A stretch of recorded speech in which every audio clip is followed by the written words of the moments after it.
Aileen Carol Wuornos was an infamous American serial killer who captured the nation's attention in the late 1980s and early 1990s. Her troubled life and the crimes she committed have made her one of the most well-known female criminals in history. Here is a detailed story about her. Aileen Wuornos was born on February 29, 1956, in Rochester, Michigan, USA. She had a tumultuous childhood marked by instability and trauma. Her parents, Diane Wuornos and Leo Pittman, were young and struggled with their own personal issues.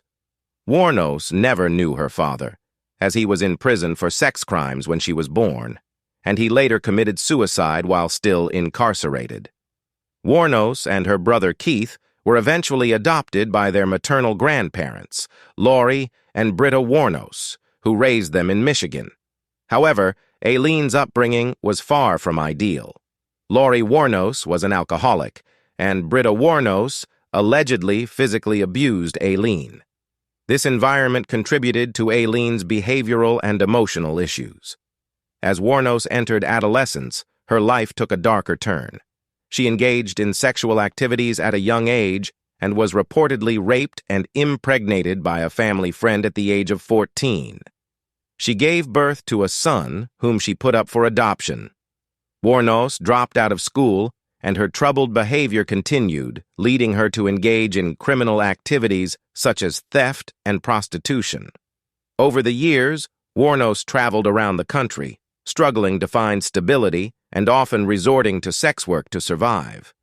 Her relationships with men were tumultuous, and she claimed to have been repeatedly raped and assaulted. These experiences likely contributed to her growing hatred of men.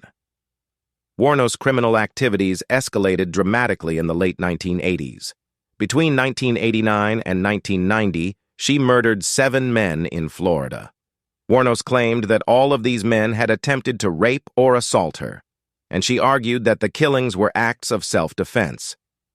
She shot her victims, typically after engaging in sexual activities with them.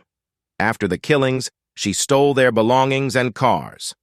Wuornos' killing spree eventually came to an end when she was arrested in 1991. The police located her in a stolen vehicle and found evidence linking her to the murders. During her trial, she claimed that the killings were in self-defense and that she had acted to protect herself from further harm.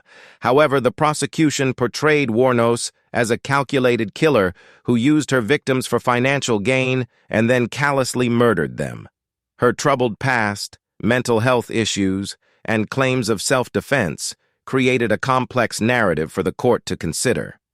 In 1992, Aileen Wuornos was convicted of 6 counts of first-degree murder and was sentenced to death. Despite the controversy surrounding her case and the acknowledgement of her troubled background, she was executed by lethal injection on October 9, 2002. Throughout her time in prison, she garnered significant media attention and became a symbol of the debate over the death penalty and the impact of traumatic experiences on criminal behavior.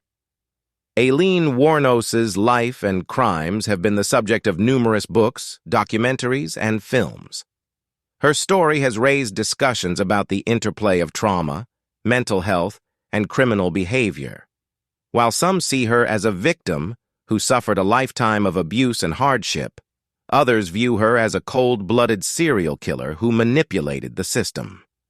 In the end, Aileen Wuornos' life is a tragic tale of a woman who endured a lifetime of trauma and pain, ultimately leaving a legacy that continues to spark debate and fascination in popular culture.